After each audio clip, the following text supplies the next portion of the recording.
there's a story in the Lakota world. These are interested. They're interesting because they don't follow what some people would see as normal, and that's where I have to bring the question: is who in the hell decides what's normal to begin with? When the reservations were first created, and how the priests took advantage of our weakened states in putting in that process results in most Indians converting to Christianity. During that time period, if you were like a problem, if you didn't fall into rank, or um, if you were kind of difficult concerning this Christianization process, or if you represented something that was not in line with the Christians, and you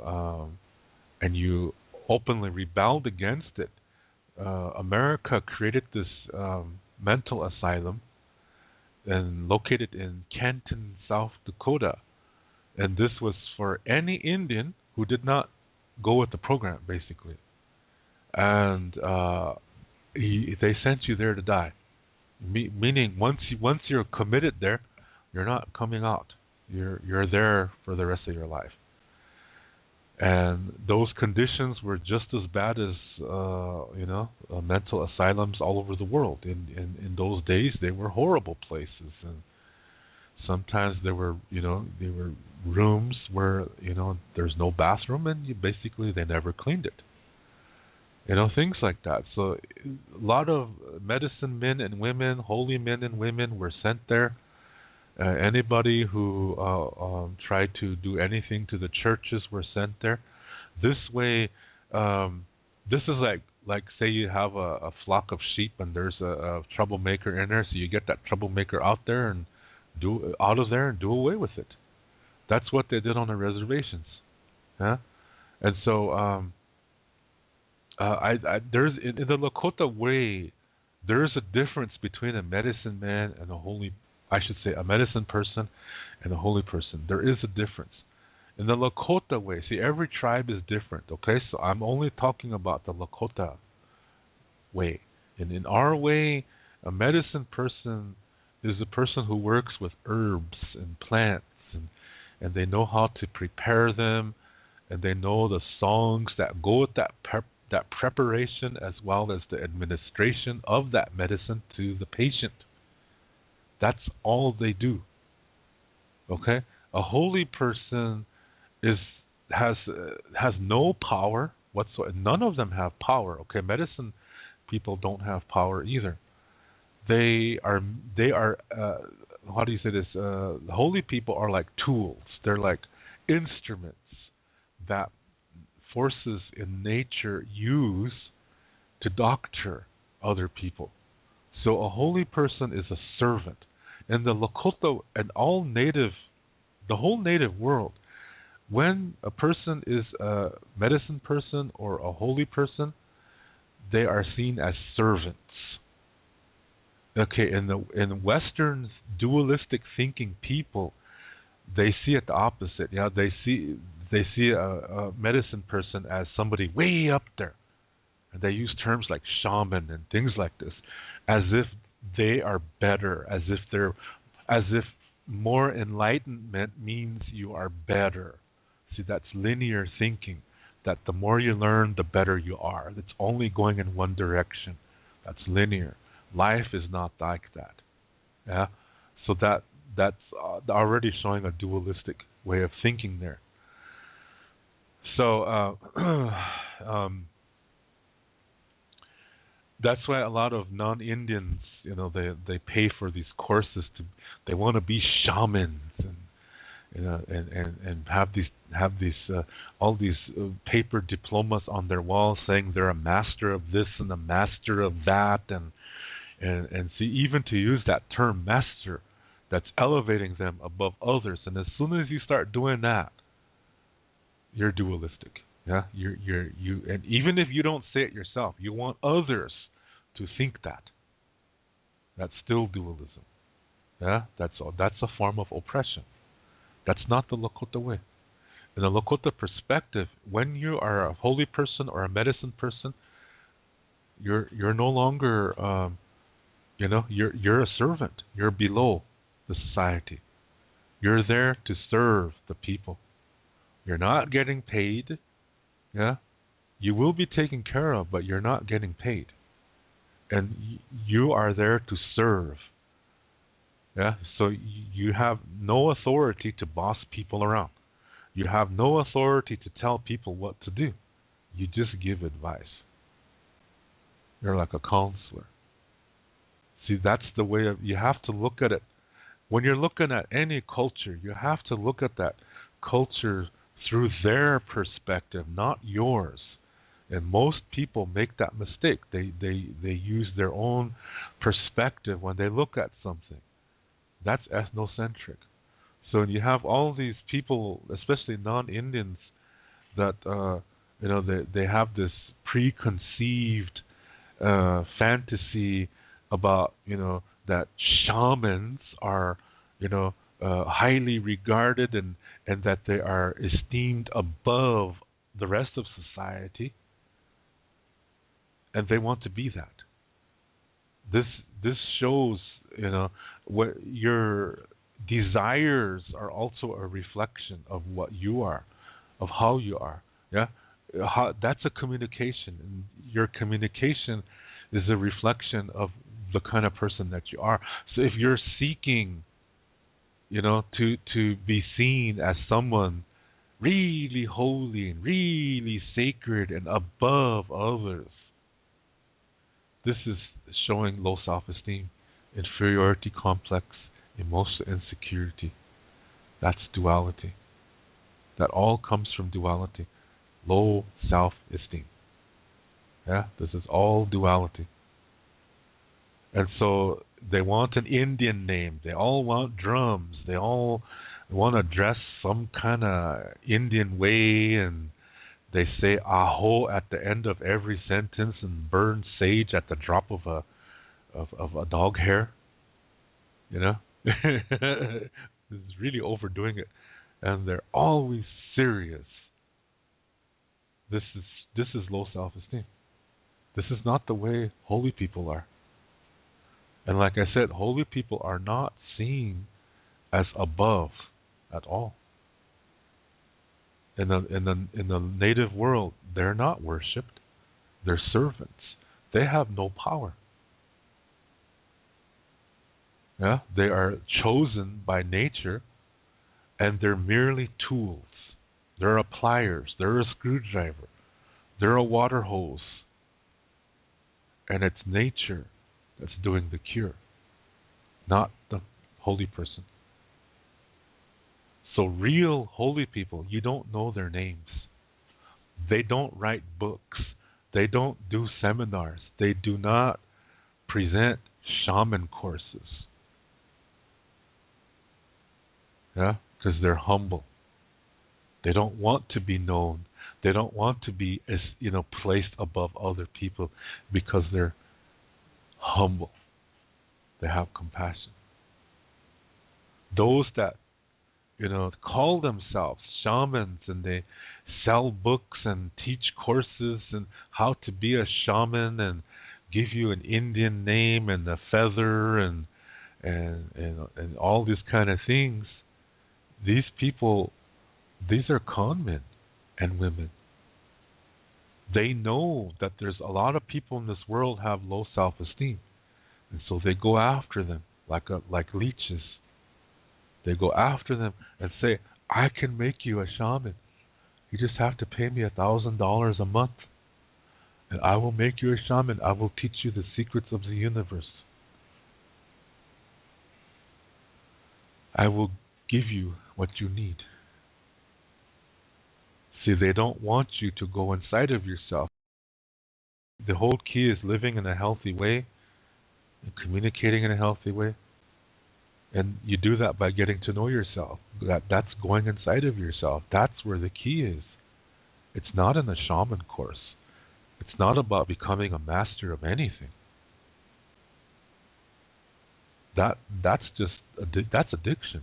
Yeah, that's addiction to a pseudo spirituality, and that's dualism. Because you want to, you're projecting your inferiority complex. You're projecting your insecurities by wanting to be a shaman, so that people will see you as above others.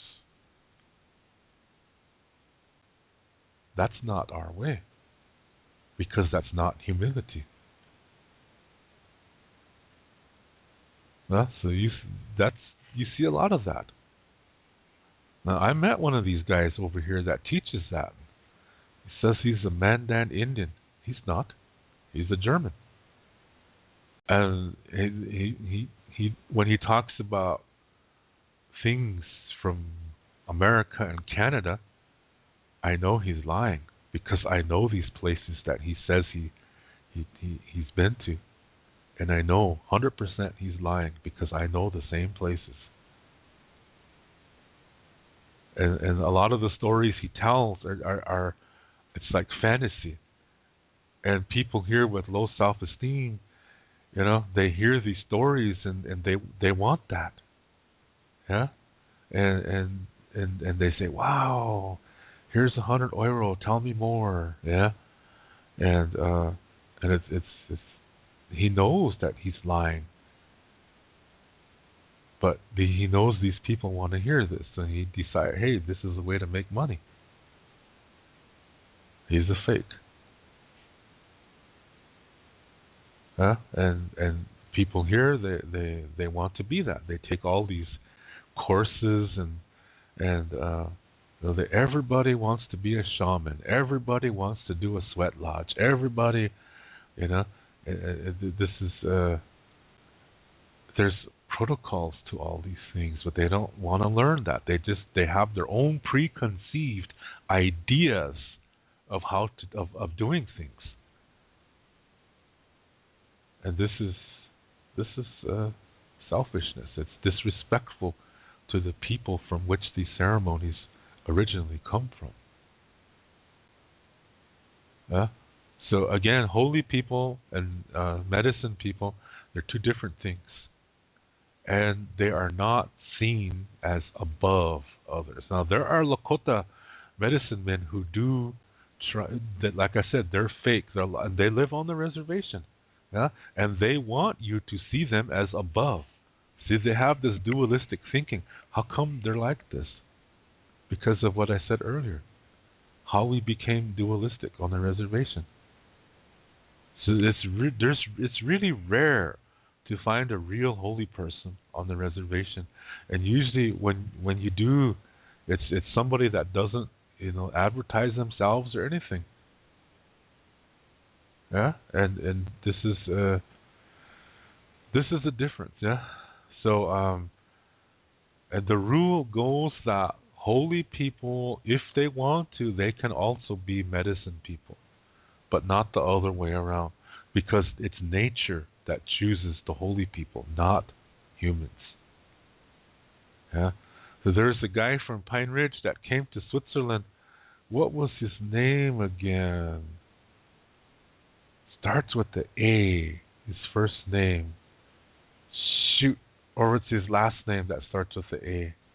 Oh, I forgot his name, but he's from Pine Ridge.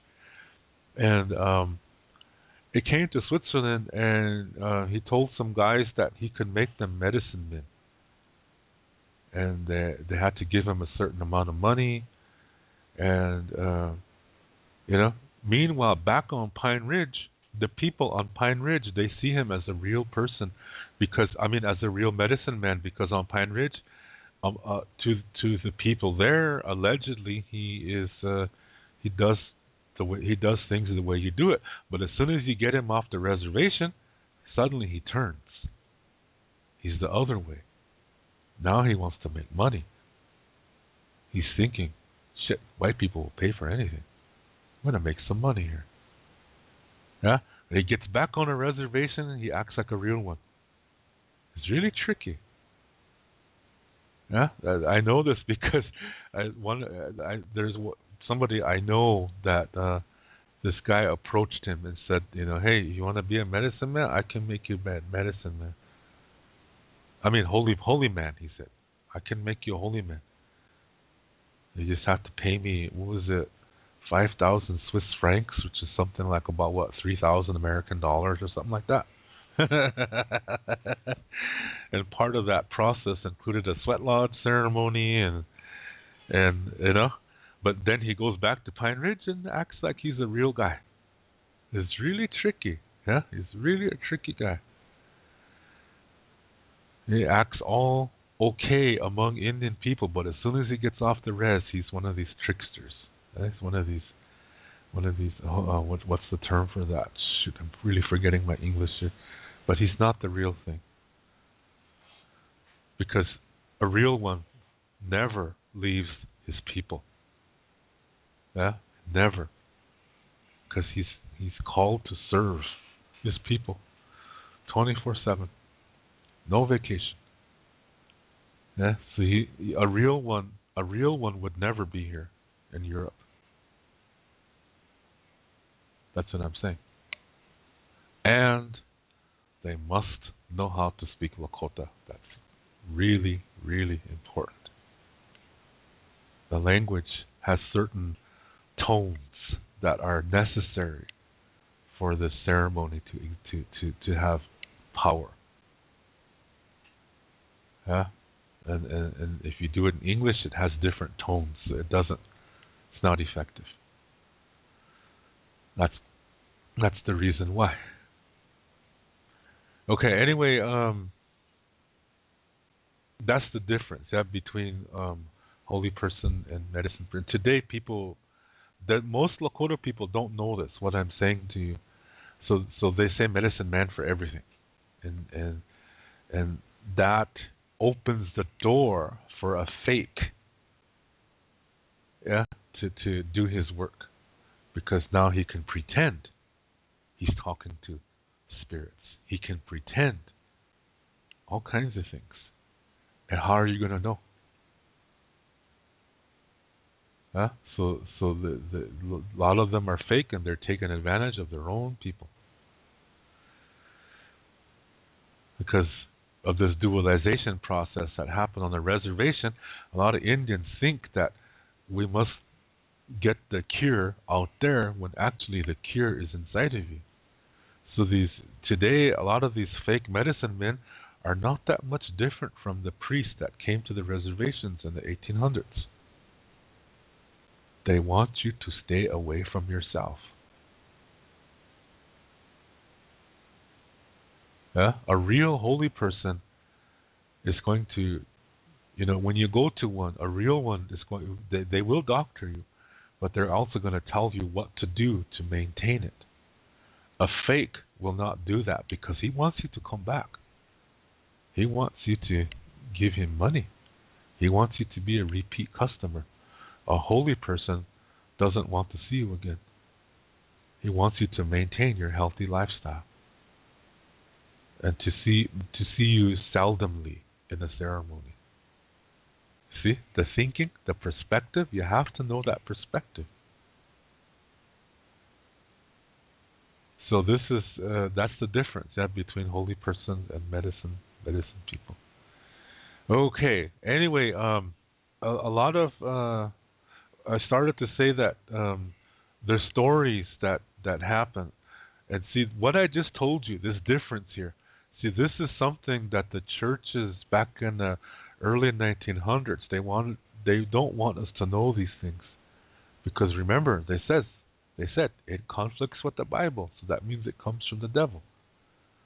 So most Indians start to believe that because of our weakened minds back then. Yeah, so that's why when they start wanting to turn to Indian ceremonies, they're looking at it from a dualistic point of view. And then suddenly medicine men are popping up here and there, and they're dualistic in what they say. They're talking about, come to my ceremony, I'm going to give you a blessing because somebody's trying to send bad energy to hurt you, and I'm going to give you something that's going to fight it. See, this is dualism. Lakota star knowledge doesn't have this because Lakota star knowledge is not dualism. Yeah, that's coming from a dualistic thought pattern. To get it's to get you to buy into this so that suddenly, okay, now I'm protected, and that leads to the next thought of I'm you can't hurt me because I'm protected. That means I'm stronger than you. See the dualistic thinking creeping in, and a medicine person that puts that kind of thinking in there, that's a dualistic person, which means that medicine man's fake, because the real one would not talk like that. Yeah, a medicine person or a holy person will tell that person, okay, I need to talk to you. Because now what they're going to do is they're going to do a reading on this person. They're going to find out how they think, and how they're communicating, how do they see things, what is their opinion on things. And as soon as they understand that thought process, then they know how to have that person alter it, to adjust it, so that the thinking is different, that the thinking becomes more healthy. And that leads to a healthier lifestyle. In other words, they're trying to get that person to come out of a dualistic thinking into a more healthy way of thinking. And they're going to notice, a change. This is the way they doctor. Sometimes that might include a plant to help them. Sometimes it might include a song to guide them. But the song and the plant are not really the cure. They're like a vehicle to get to the cure. The cure is inside the patient. It's not in the plant. It's not in the thing. See, this is what holy people know. And medicine people. And that's how that works. Is to get you to find it within yourself. So you stop thinking like that.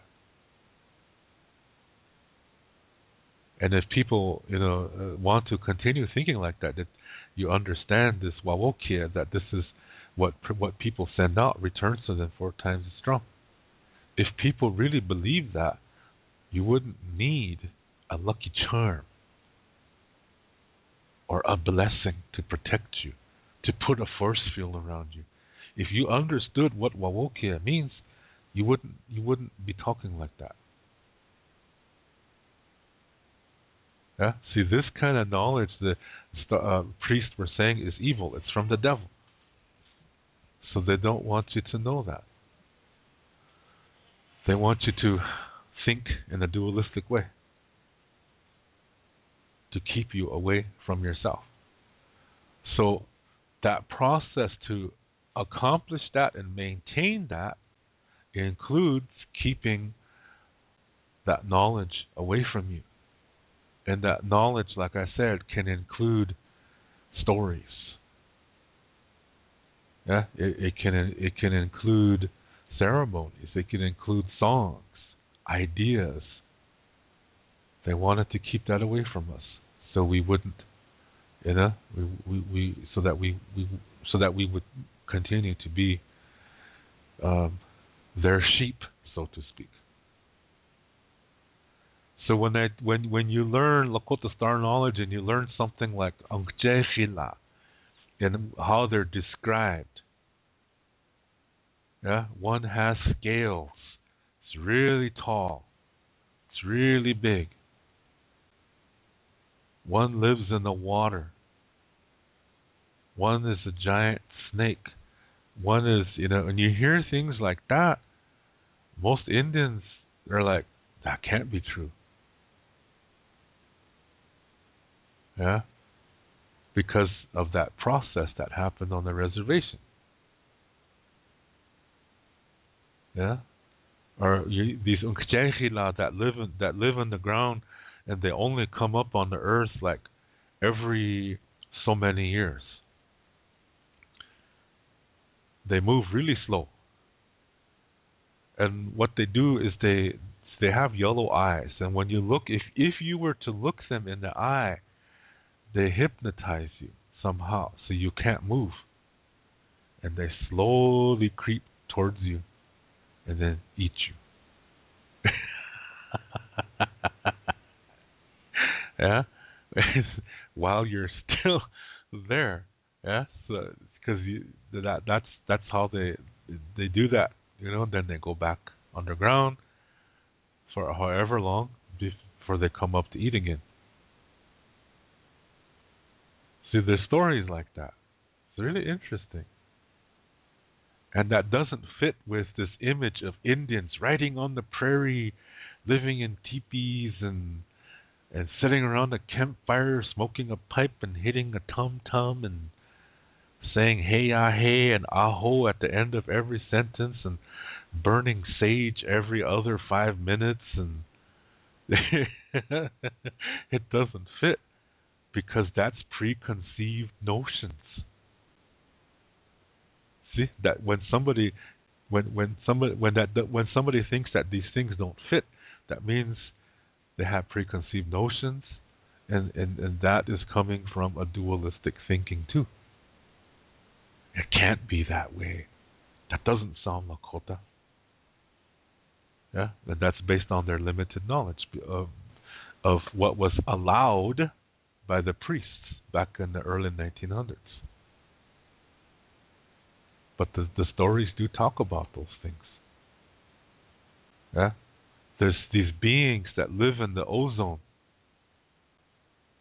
There's words for them. Yeah, there's beings that live in the water that are so small you can't see them with your eyes, but they are there. And the way they're described, you can tell clearly this is a microorganism. Yet there's words for that. That exists in Lakota language. And so the priests come upon that, and they say, oh, that can't be. Indians are stupid. How can they know these things? So they don't want us to know what that is. So when I say, when I taught my high school students, and I said, yeah, we have a word for a microorganism, and I said the word and I described it, and I said, look at what it's describing, and they're saying, oh, at first they didn't believe me because they're programmed. Yeah, but as I used the language to show how it describes it, and then I told them a couple stories about how they were created. And then they were like, oh, that makes sense. See, it's really hard for a lot of people to realize that these things, these words, they've always been there. But the priest didn't want us to know them. So, I've been very fortunate. See, my father comes from the Sicangu, Lakota people, and traditionally these are the star knowledge keepers. Now, every Lakota group has Lakota star knowledge, but the Sicangu group has a very special connection to star knowledge because of certain stories that talk about two women that went away with two star people. They went to a different world. One of those women came back. Both women had children for these men. Just think of what that is saying.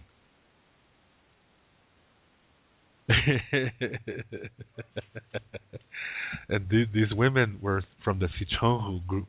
So from that connection to this other world, a lot of knowledge came. So that's why I said Sicangu Lakota people have a really special connection to this. And this is where my father's from, and this is how I learned it. That's how it came to me. So when I talk about these things, most Lakota people are not going to agree with me.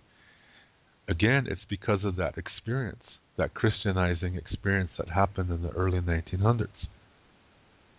If I talk to an old person today and I talk about Nkjehila and the story of the four directions, the four brothers who established the four directions, and when they were establishing the east direction, and what happened there when the one of the brothers who was also Heoka, and how this group of brothers was surrounded by various Nkjehilapi, and what the one brother did to call Heoka as a Heoka, how he called the thunder being to help them out of this situation, and the reason, what is the relationship between the thunder being and these Nkjehilapi, and how did that relationship come to exist? See, all that comes from Lakota Star knowledge, and if I talk about this with old people today, most of them are gonna disagree with me, but yet it's in the stories. And I told this to my mother. She was really amazed, and she said that makes sense. My father already knew it, yeah. But and it's really sad, Sometimes, like when I still lived on the reservation, this was really sad. That sometimes grandmothers would talk to me. They would call me on the phone. Lakota grandmothers would call me on the phone, and they would ask me. They would say some organization asked them to speak about the old ways, and talk about certain things about the 7 ceremonies and stuff. She said, I know there's a sun dance. This one grandma told me in Lakota. She said, I know there's a sun dance. I know there's a Hamblecha. I know there's a sweat lodge and a honka. She said, but what are the other 3? That was so sad. It should have been the other way around. Yeah? So I had to say, one of them is Tapa Wankayab, and I explained what that was. And then another one is Ishnatcha Awicha Lawampi, and I had to explain what that was. And they said the other one was Nahigluha, and I had to explain that. That should have been the other way around. So to me, that was sad. I really had a hard time, and I said, I can't believe I'm telling a grandmother, and it should be the other way around. But this goes to show you the effectiveness of that Christianization, brainwashing that happened. Now, this grandmother was born in the 1920s, in fact. And it shows you that she grew up in a strong Christian environment. This is a full-blood Lakota woman, by the way. And Lakota was her first language, but they didn't know all the information because the churches kept it away. They forced it away. But she was very open and willing. Yeah, through my mother, she knew that I knew this knowledge, so that's why she called me. So I sat there on the phone. Yeah, with tears in my eyes, telling this grandmother what these other 3 ceremonies were, and it should have been the other way around. I really felt bad because it should have been the other way around. But thanks to the priests of the early 1900s, this is what's happened. Yeah, so that's how that is today. But thank goodness there's people that are open to learn, yeah, no matter how old they are. So not everybody, but most people that I encounter that are older than me, they don't believe this knowledge. But I'm not the only one that teaches this. There's others too. It's just that there's not too many of us. That's why I have this show, to spread this and talk about these kind of things. So from these stories, there's a lot of stories that don't fit into what a lot of people are familiar with, but yet it does come from these star knowledge stories. Sometimes they're called ehani stories. It's a long time ago. It's really interesting stories. Yeah. And it just makes you think. I mean, there's one story that talks about these two men. One was Lakota and the other one was Dakota. And the Lakota guy, they were traveling. They had some kind of special connection. They were traveling eastwardly, which is saying that the Dakota was visiting the Lakota, because Dakota people they would be considered the eastern. Of our nation is called Ocheti Shakung, and there's that means 7 campfires, 7 campfire council fires. 4 of those groups speak the D dialect, and 2 of them speak the N dialect, and the 7th one speaks the L dialect. So the D dialect is Dakota, the N dialect is Nakota, and the L dialect is Lakota. The difference is wherever we use L's, the D people, they use D's. So if I say the word lila, which means really or very, a Dakota person says Dida. A Nakota person says Dina. See, Dakota and Nakota are very similar. Yeah, that's the difference. But everything else is the same. We say we chasha. The Dakota people say we chashta. They put an extra D sound in there. But you still know what it is. Yeah. So these two, they were traveling back to the Dakota territory, and suddenly the Lakota guy got sick. He was hurting in his stomach, and the Dakota guy said, "Don't worry." He said, we'll get home. We're closer to my home than your home, so we'll get you fixed up, kind of thing. And so they got closer and closer, but before they could get to that guy's home, there was a big river that they had to go over. And so when they were getting there, the Dakota guy started to change. His skin was starting to change. Yeah, and he was having a little bit difficulty walking, but he was in good spirits. Yeah, he said to the Lakota guy, "Don't worry." He said, "I'm gonna get you fixed." He said, "Don't worry." And so they got to this river, and it was really, really a big river. And they had to get to the other side. The water's really choppy that day. And so the Dakota guy said, just wait right here. He said, when I come back, he said, jump in the water. He said, jump on my back. He said.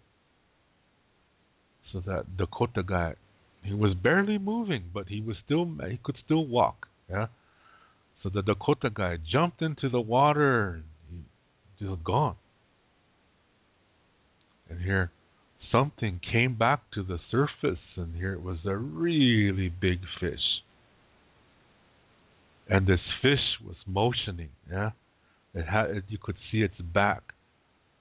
And so this Lakota guy waded into the water and got to that fish and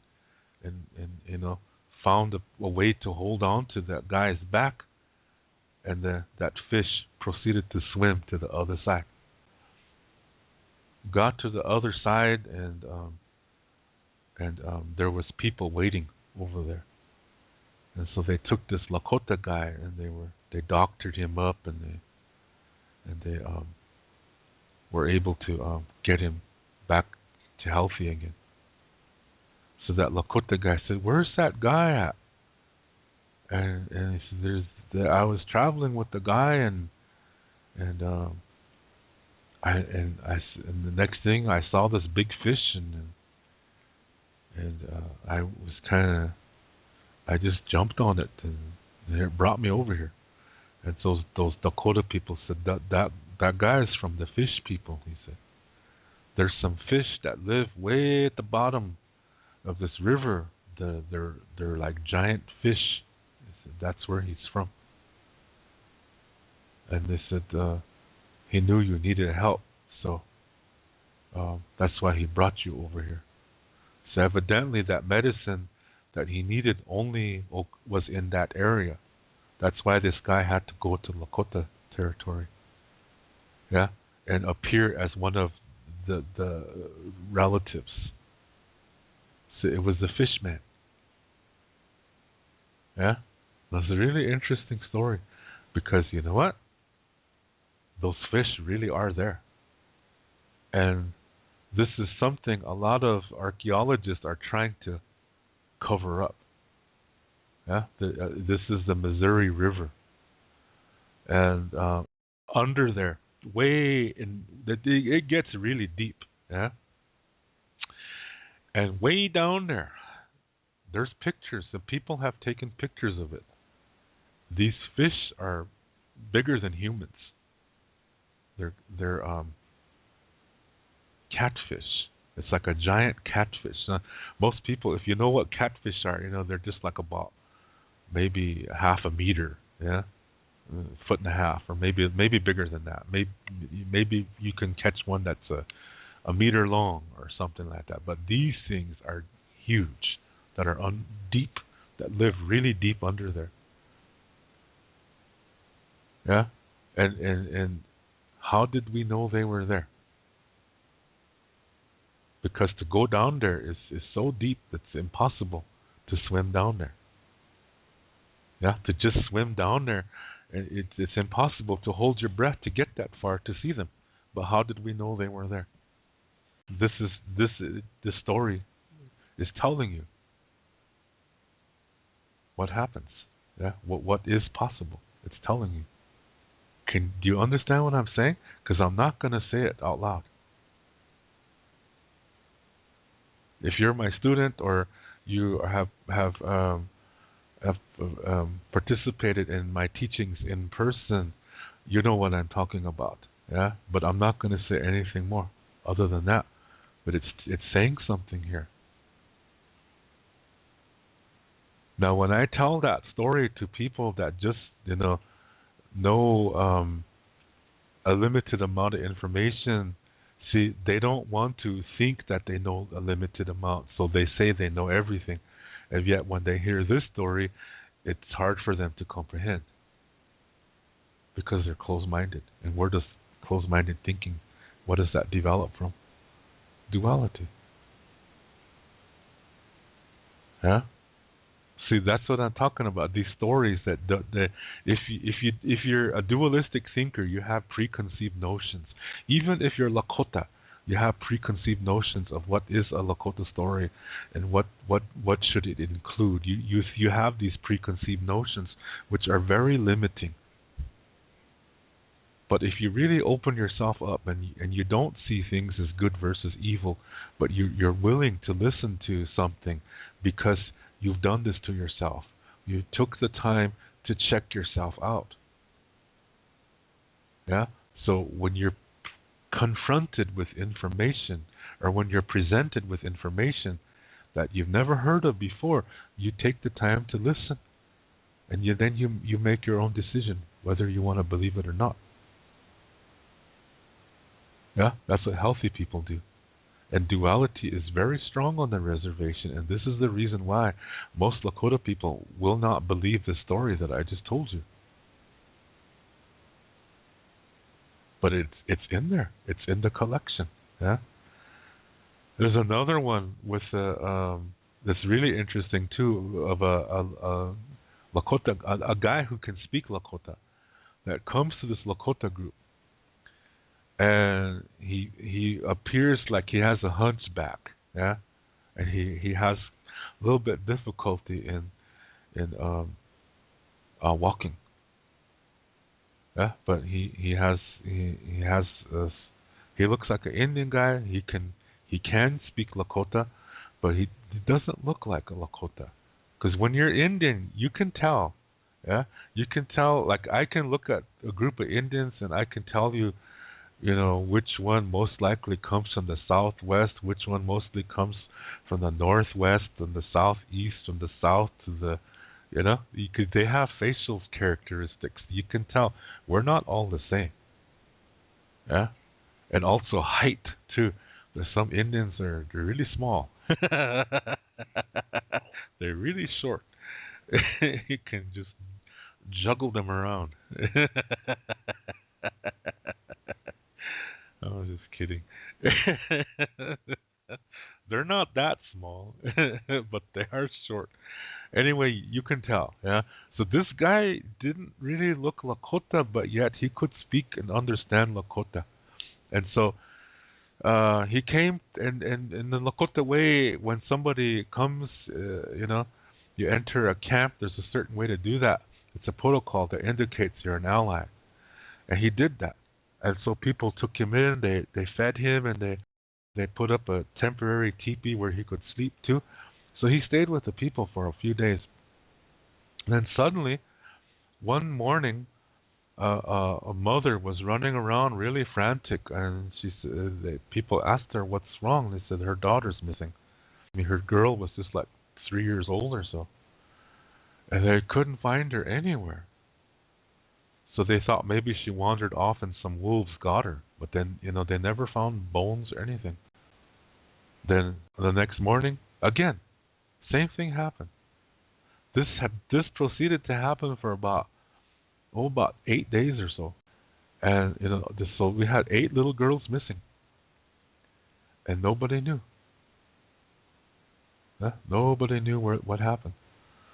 So finally, one of the warrior societies, they had a secret meeting, and only they can be there. So they said, one of them said, I have a suspicion about this guy. They said, watch his teepee. Yeah, that night. So they some guys secretly were sitting watching in hidden places. They were watching that teepee. And next day, it happened again. The girl was missing. 3-year-old girl was missing. And so these warriors said, well, I don't think it's him because nobody ever came out that teepee that night. So they're like, man, what are they going to do? So then they said, okay, let's everybody just be on guard. Yeah, everybody be on guard. So in this one teepee, this mother couldn't sleep. Yeah, she just laid still. She was trying to fall asleep. And here she heard a flapping sound on top of the teepee. So a bird must have landed there. I said, what kind of bird flies at night? Is it an owl? She said. So she looked up there. She couldn't see anything. It was all dark. She couldn't even see the stars. So she thought it was cloudy. Then she could kind of see, there's the campfire, there's still embers, yeah, so she could see a little bit on the teepee walls. She saw there was a shadow coming down. And there was still a pretty big piece of wood near the campfire, so she grabbed that. And as soon as this thing touched the ground, she started beating the shit out of it. Yeah, she was screaming and everything and saying all kinds of things and just hitting this thing. And then so people heard that. So they all came around and some men went in there and they said, geez, they don't know what's going on. And they tried to avoid getting hit by her stick. And two guys were able to feel something out, and then they just tackled it and they tied it down. They tied it down and they just sat on it until the sun came up. Because they started a fire, but all they could see was a big bundle. Yeah, so they wanted to see the daytime. The sun came out and they dragged it outside and they put men all around it. They had it tied down by the feet. And they took off the cover, and here it was that man, that stranger. And I'll be damned, but this thing had wings on it. I know people are saying, yeah, right. But no, that's what the story says. This man had wings on its back.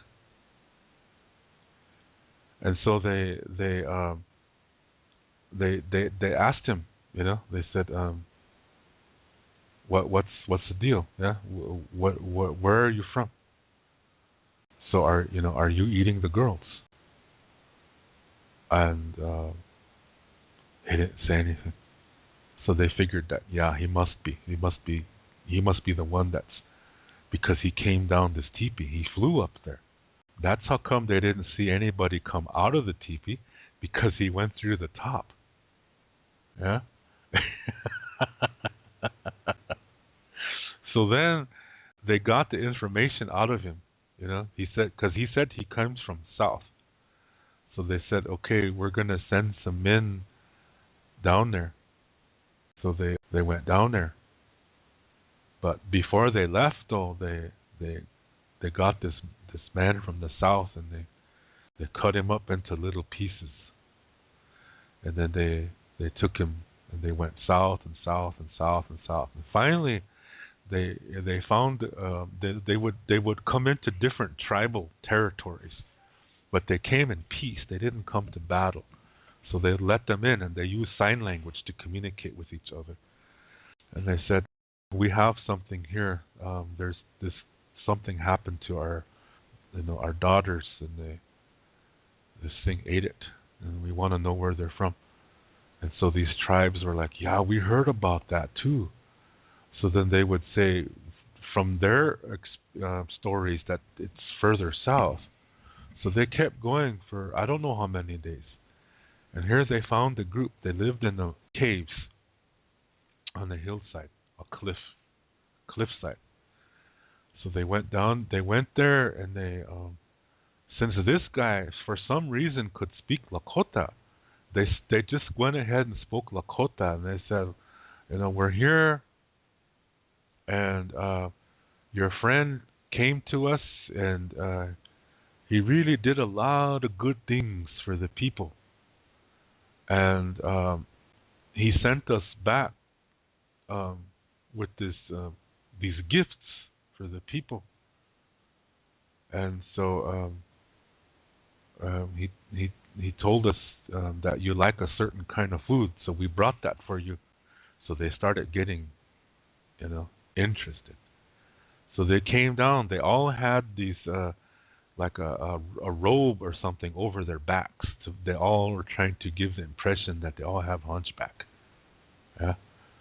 And so these guys said, only we can cook this food. He said. So these men started to cook this meat, and then they gave it to everybody. Yeah, they presented bowls of it to everybody. Everybody was eating this meat, and they were saying, "Gee, this tastes good." And they said, "Yeah, this is a Lakota way of making this meat. So that's really good." Then the baby's starting to get sick, and then next thing you know, other children were starting to keel over. I mean, they're falling over, all holding their stomachs.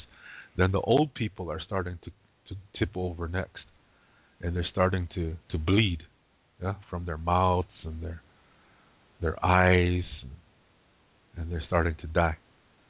So some of these men were saying, "What did we eat?" And this Lakota guy said, "You're eating your friend." See, and this is we want you to know, yeah, that we know what you guys are about. So they waited there until everybody in that camp died. So then they spent the next several days gathering all the bodies, and they made a big fire and burnt them, hoping that was the end. Yeah, then they came back, and as they were going back north to their homeland, they were coming to these tribes, and they told these tribes through sign language what happened. So these tribes were really amazed that this was accomplished. And since that time, they never saw them again, these people. So whether that was the entire group, nobody knows. Or whether they're still in hiding, nobody knows. It's a really strange story, isn't it? But that exists. Yeah, that story is part of the Star Knowledge group, the Ehani stories. It's hard for a lot of people to accept. I mean, because right away people want to say, "Oh, that's a gargoyle," but these things didn't have horns. They didn't have tails. There was like wings on their back. So it really makes you think. Yeah, science doesn't know everything. Archaeology has not uncovered the tip of the iceberg of what really existed in the past. So in other words, keep your mind open. Yeah, be willing to at least listen to information when it's presented to you. If you can do that, that's a good sign that you are a healthy person and you're on the right path. Thank you very much for taking time to tune in and listen. We don't have a word for goodbye because for us everything is circular.